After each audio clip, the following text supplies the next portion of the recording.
Long ago, in the mountains of Shinano province, there was a village called Hoshitani. The village rested between stepped ridges covered with ancient cedar trees.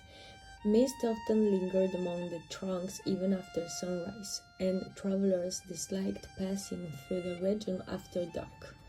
Yet Hoshitani was peaceful. Rice grew well in the valley. The river provided fish.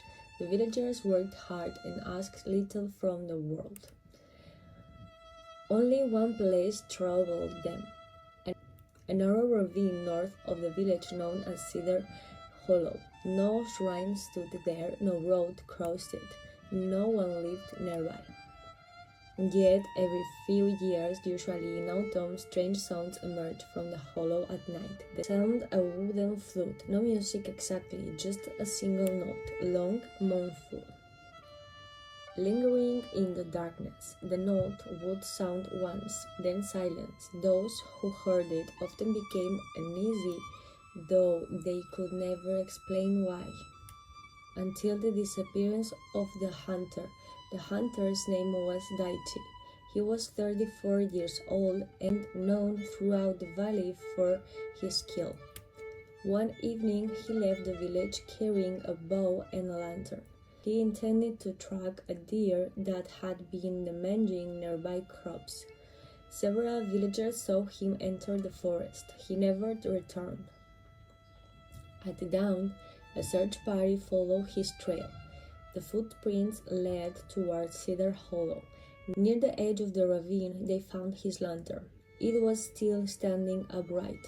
The oil remained inside. The wick had never been lit. His bow lay nearby. So did a bundle of arrows. There were no signs of struggle, no blood, no tracks leading away.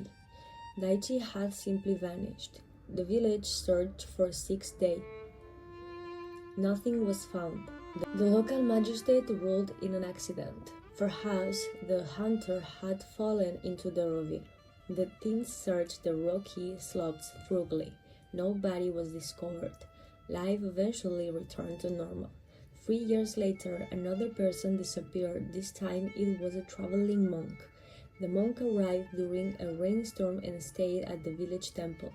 He spent several days copying ancient sutras and speaking with local farmers.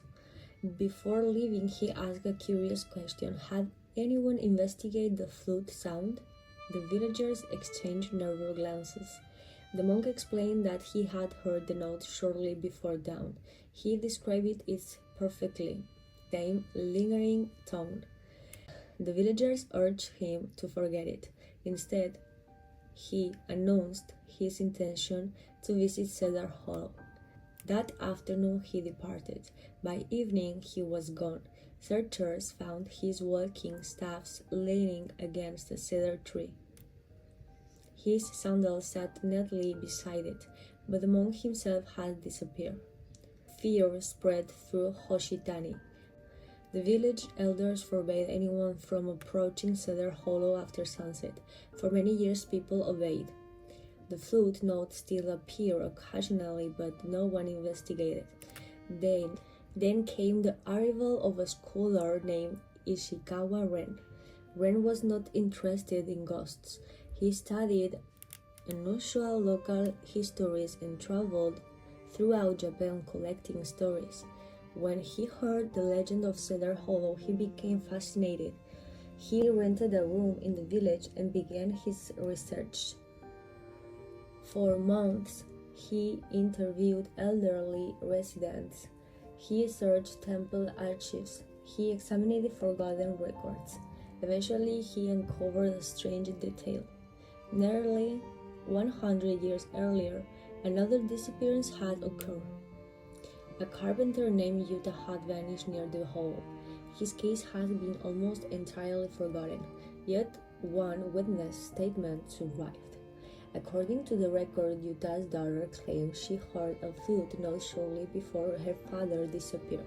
Some believe this could not be coincidence. 3 disappearances, 1 mysterious sound, 1 location. He decided to spend a night near Cedar Hollow. The villagers begged him not to go. Wren thanked them and went anyway, armed with a lantern, writing materials, and considerable confidence. He entered the forest shortly before sunset. The moon rose. The night deepened. Hours passed. Nothing happened. Near midnight, mist drifted through the trees. The forest grew unnaturally quiet. Even the insects stopped singing. The wren heard it. A single note, low, clear, and beautiful. It seemed to come from everywhere at once. The scholar immediately raised his lantern and searched the darkness. No one stood nearby. No movement disturbed the trees. Yet he noticed something peculiar. The sound appeared to emerge from the ravine itself. Wren approached carefully. As he neared the edge, he saw a faint light below. No lantern light, no moonlight, something softer, paler. The glow seemed to move slowly among the rocks, then descending partway into the ravine. Then the light vanished. The flute note sounded again. Closer this time, much closer, so close that he felt certain someone stood directly behind him. He turned. No one was there. At dawn, he returned to the village. To everyone's surprise, he was unharmed. Yet he appeared deeply unsettled. For several days he spoke little. Then he announced a startling theory. "I do not believe the sound is supernatural," he said. The villagers sighed with relief, but Wren continued. "I also do not believe it is natural." This explanation satisfied nobody. The scholar elaborated. The note possessed unusual acoustic qualities. He suspected hidden caverns beneath the mountain. Perhaps wind passing through underground chambers produced the sound. The moving light might be caused by minerals reflecting moonlight. It was possible, not likely, but possible. Determined to prove his theory, Wren organized an expedition. Workers descended into Cedar Hollow carrying ropes and lanterns. Near the bottom, they discovered a narrow opening concealed behind fallen rocks. Beyond it stretched a cave. The passage would lead into the mountain. Excitement spread immediately. At last, there was a lead. The explorers continued inward. Several hundred meters from the entrance, they found something astonishing, an underground chamber, and inside it the remains of an ancient settlement. Stone foundations, broken pottery, wooden beams preserved by the dry air. Nobody knew the settlement had ever existed. The discovery transformed local history, yet it told nothing. No evidence connected the ruins to the missing villagers. No hidden exits were found. No remains, no clues, only silence. Wren spent 2 more years studying the cave. Then, one autumn, he vanished. The disappearance occurred shortly after villagers reported hearing the flute note once again. His notebook was discovered beside the cave entrance. The final page contained only one sentence. "The sound is closer than before."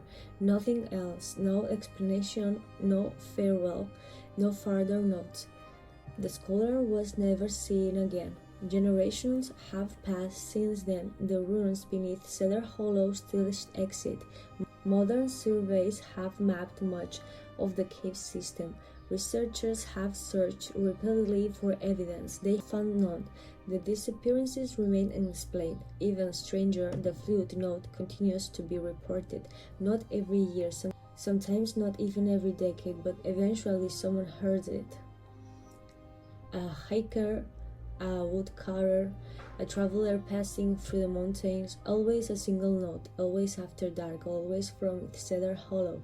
Many believe the answer lies somewhere within the ancient ruins. Others think his mystery is older still. Perhaps older than the village itself, no one knows. And one misty autumn night, when the wind falls silent among the cedars, some villagers still awake suddenly from sleep, listening, waiting for a single mournful note drifting through the darkness from the hollow beyond the trees.